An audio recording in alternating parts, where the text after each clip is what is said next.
आज हम लोग मैथ के फर्स्ट क्लास करेंगे। इसमें पार्ट 1 हम जानेंगे वास्तविक संख्या के बेसिक को जानेंगे। पहले हम जानते हैं संख्या के बारे में, संख्या क्या है। पहले हम किसके बारे में जानेंगे? संख्या के बारे में। संख्या क्या है? संख्या। पहले हम जानेंगे प्रकृत संख्या के बारे में। पहले हम प्रकृत संख्या के बारे में जानेंगे कि प्रकृत संख्या किसे कहते हैं। प्रकृत संख्या इसका परिभाषा कैसे हो जाएगा? गिनती की संख्या को हम प्रकृत संख्या कहते हैं। जो गिनते हैं हम रोज़मर्रा के जीवन में, हम जो 1 2 3 4 5 ऐसे करके जो गिनते वो क्या है? तो लिखेंगे इसका क्या? गिनती की संख्या को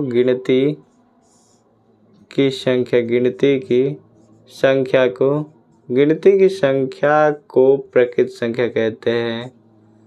प्रकृत संख्या कहते हैं।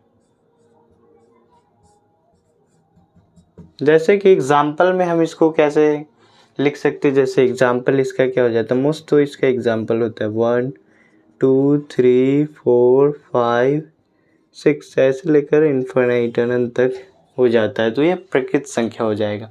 अब इसके बाद हम जानेंगे सम संख्या बारे में। सम संख्या के बारे में जानेंगे। सम संख्या के बारे में। सम संख्या जो संख्या, सम संख्या उसे कहते हैं जो संख्या 2 से विभाज्य हो, उसे हम क्या कहते हैं? सम संख्या कहते हैं। जो संख्या 2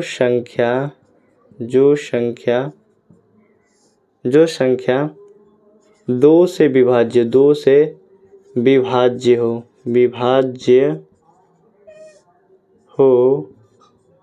उसे सम संख्या कहते हैं। सम संख्या कहते हैं। उसे हम क्या कहते हैं? सम संख्या कहते हैं। जो संख्या 2 से विभाज्य हो उसे हम सम संख्या कहते हैं। इसके बाद हम चलते एग्जाम्पल इसका हो जाएगा, जैसे कि 2 4 6 8 लेकर इसका क्या हो? इनफाइनाइट मतलब अनंत तक। ये भी क्या अनंत तक चला जाएगा। और उसके बाद चलते विषम संख्या। नेक्स्ट क्या हो जाएगा? विषम संख्या। पहले हमने जाना क्या? प्रकृत संख्या। प्रकृत मतलब गिनती की संख्या को हम क्या कहते हैं? प्रकृत संख्या। उसके बाद हमने जाना सम संख्या। दूसरा हमने जाना सम संख्या। सम संख्या जो 2 से विभाज्य हो, और विषम संख्या जो संख्या 2 से विभाज्य ना हो उसे हम क्या कहते हैं? उसे विषम संख्या। जो संख्या 2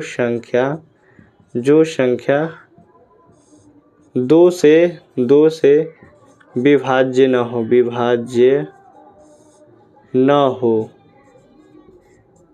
उसे विषम संख्या कहते हैं। उसे विषम संख्या कहते हैं। समझ में आया क्या? जैसे एग्जाम्पल इसका क्या हो जाएगा? 1 3 5 7 से लेकर इनफाइनाइट 1 3 5 7 से लेकर अनंत तक हो जाएगा ये भी। अब इसके बाद चलते हम परिमेय संख्या। परिमेय संख्या या पूर्ण, पहले जानते हैं पूर्ण संख्या। पूर्ण संख्या के बारे में जानेंगे। पूर्ण संख्या क्या है? पूर्ण संख्या गिनती की संख्या में 0 लगा देने पे गिनती की संख्या में अगर हम गिन रहे जैसे 1 2 3 4 लेकर इनफाइनाइट, तो यहाँ हम 0 लगा दिए शुरू में, तो ये क्या हो जाएगा? पूर्ण संख्या हो जाएगा। समझ में आया क्या? ये क्या पूर्ण संख्या हो जाएगा। तो गिनती की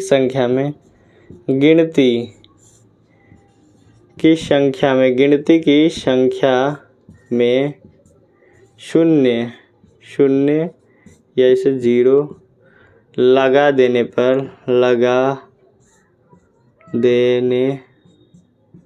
पर पूर्ण संख्या प्राप्त होता है। पूर्ण संख्या प्राप्त होता है। जैसे एग्जाम्पल क्या हो जाएगा? एग्जाम्पल इसका एग्जाम्पल क्या हो जाएगा? एग्जाम्पल इसका हमारा क्या हो जाएगा? जैसे पूर्ण संख्या में अभी जस्ट पता है 1 2 0 से लेकर 1 2 3 इन्फिनाइट। समझ में आया क्या? 1 2 तो गिन रहा है, 4 5 6 और उसमें शुरू में हम क्या कर देते हैं, शून्य लगा देते हैं, 0 लगा देते, तो हमारा क्या हो जाता है, हमारा पूर्ण संख्या हमें प्राप्त होता है। अब चलते परिमेय संख्या। परिमेय संख्या परिमेय संख्या के बारे में जानेंगे। परिमेय संख्या किसे कहते हैं? जिसे हम P बट्टा Q के रूप में लिख सकते हैं, जिसे हम P बट्टा P बट्टा Q के रूप में लिख सकते हैं। ऐसे जैसे हो जाएगा 5 को हम लिख सकते हैं बिल्कुल एक, जैसे इसे 2 बट्टा 4 P बट्टा Q के रूप में है। तो ये सब क्या है, परिमेय संख्या। जैसे कि ये 5 ऐसे करके 5 लिखा है, तो ये भी P बट्टा Q के रूप में, जैसे कि 5.5 हो जाएगा, तो ये भी क्या है, P बट्टा Q के काटेंगे तो 55/10 हो जाएगा, हमें प्राप्त होता है। तो ये भी हमारा क्या हो जाएगा, परिमेय संख्या हो जाएगा, जिसे हम P बट्टा Q के रूप में लिख सकते हैं, वो क्या है, परिमेय संख्या हो जाएगा। चलते हम परिमेय संख्या, जिसे हम P बट्टा Q के रूप में जिस संख्या को P बट्टा Q के रूप में P बट्टे Q के रूप में लिख सकते हैं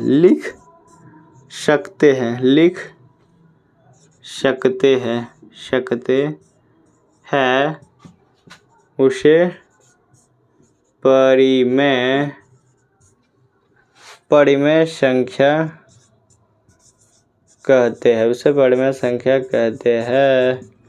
एग्जाम्पल हमारा क्या हो जाएगा, एग्जाम्पल हमारा जैसे कि रूट के अंदर 16 का क्या निकलता है, 4 निकलता है, रूट के अंदर 4। ये मत समझना ये अपरिमेय है, ये भी परिमेय है, समझ में आया क्या? बिल्कुल। रूट के अंदर 81, जैसे 2, 0 भी क्या है, परिमेय है, 0 को हम नीचे लिख सकते 1। ये मत सोचना कि 0 नहीं है, 0 भी है, समझ में है। 0 5 हो जाएगा, ये सब हमारा ऐसे लेकर बहुत सारे हैं। अब अपरिमेय के बारे में जानेंगे।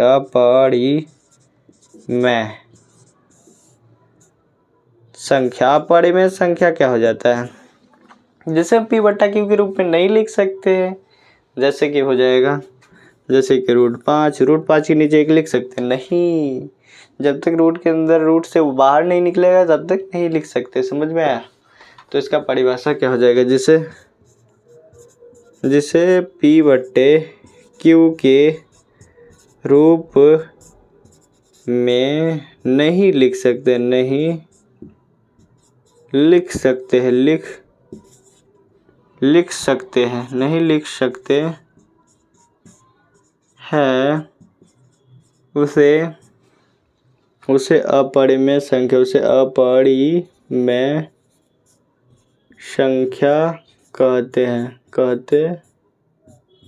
उसे अपरिमेय संख्या कहते हैं। एग्जाम्पल, इसका एग्जाम्पल क्या हो जाएगा, रूट के अंदर 5, 2 रूट 5,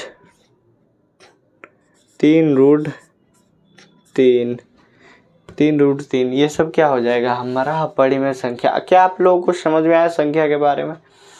हमारा परिमेय, पहले हमने जाना प्रकृत संख्या के बारे में। प्रकृत संख्या क्या है, गिनती की संख्या को प्रकृत।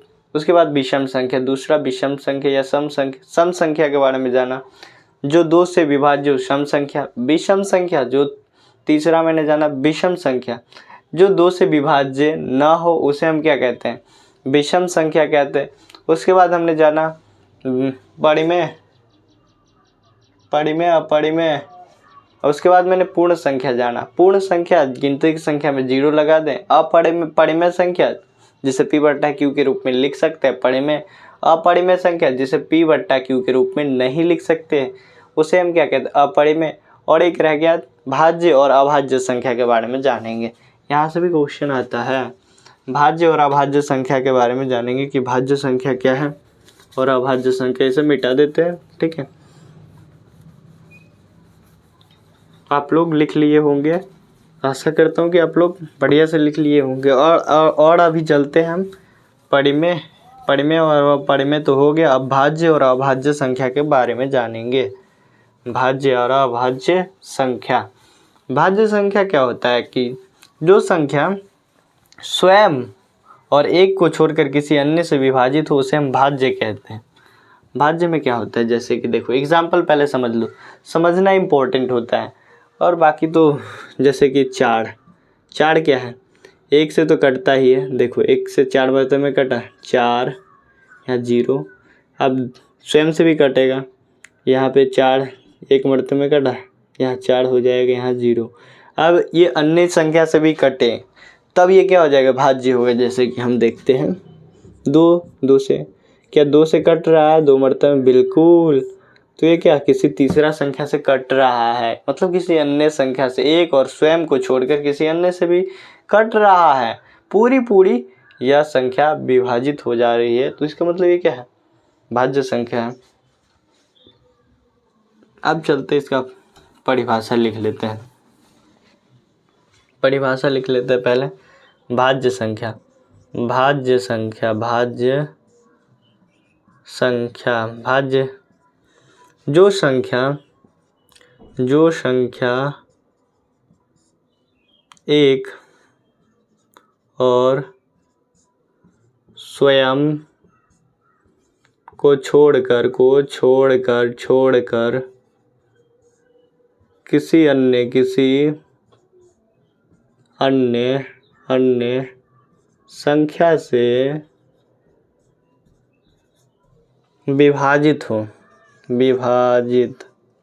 से विभाजित हो तो उसे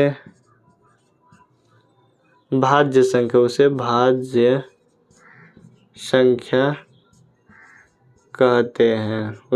संख्या कहते हैं। समझ में आया? मैंने एग्जाम्पल समझा दिया था। अब एग्जाम्पल जैसे कि 4 ही होगा, सबसे छोटी भाज्य क्या हो जाएगा, 4 हो जाएगा। 2 मत कहना, 2 नहीं होगा, समझ रहे हो। 2 अभाज्य, एकमात्र सम अभाज्य संख्या, ठीक है। 2 अब खुद से कटता है या फिर 1 से, इसके अलावा कुछ से नहीं कटता है वो, तो इसका मतलब वो अभाज्य संख्या है। जैसे 4, 6, 8 हो जाएगा, 10 हो जाएगा, इन्फिनिट अनंत तक चला जाएगा। अब अभाज्य संख्या, अभाज्य संख्या जो संख्या, इसमें तो बता दिए, जो संख्या स्वयं, और स्वयं मतलब स्वयं और एक को छोड़कर किसी अन्य संख्या से विभाजित न हो, तो उसे हम क्या कहते हैं, उस संख्या को हम क्या कहते हैं, अभाज्य संख्या कहते हैं। जो संख्या, इसका परिभाषा लिख लो, जो संख्या किसी एक और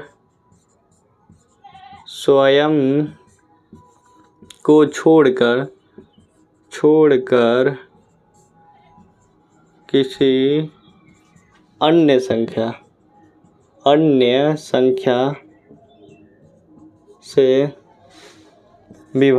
से विभाजित न हो उसे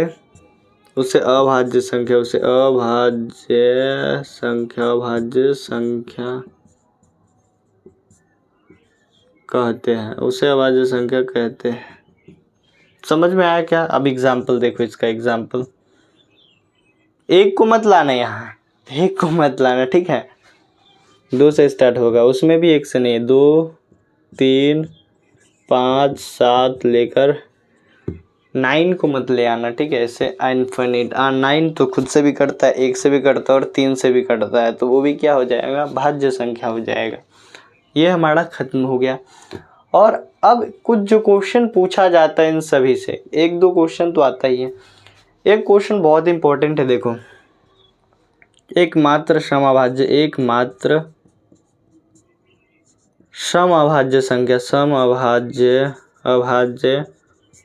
संख्या क्या हो जाएगा, एकमात्र समअभाज्य संख्या मैंने बोला था 2। यहाँ देखो ये 2 है ना, यहाँ घुस गया 2, तो ये क्या, एकमात्र समअभाज्य संख्या। और सबसे छोटी सबसे छोटी भाज्य संख्या, भाज्य संख्या क्या हो जाएगा, भाज्य संख्या, सबसे छोटी भाज्य संख्या हमारा क्या हो जाएगा 4।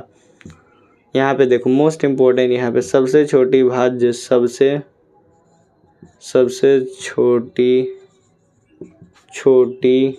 भाज्य और अभाज्य संख्या गुणनफल, अभाज्य संख्या का गुणनफल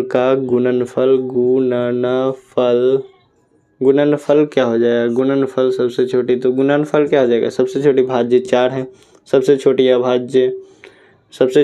अभाज्य क्या हो जाएगा 2, तो दोनों का गुणनफल कितना 8 हो जाएगा।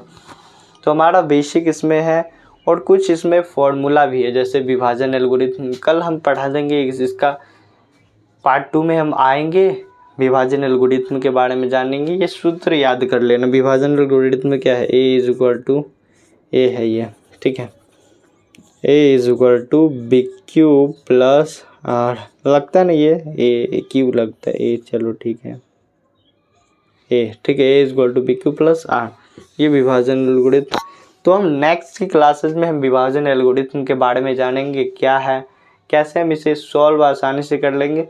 हर वर्ष आप लोग देखिएगा तो एक क्वेश्चन 2 नंबर का आता ही आता है, यह इस बार भी आया था शायद, क्या, हाँ, विभाजन एल्गोरिथम से 2026 में भी क्या हुआ था, एक क्वेश्चन आया हुआ था, आप लोग चेक करिएगा और देखिएगा ये क्वेश्चन आया है, ठीक है। तो हम पार्ट 2 में आप लोगों को बढ़िया से समझाएंगे और एक्सरसाइज 1.1 को भी बनाएंगे।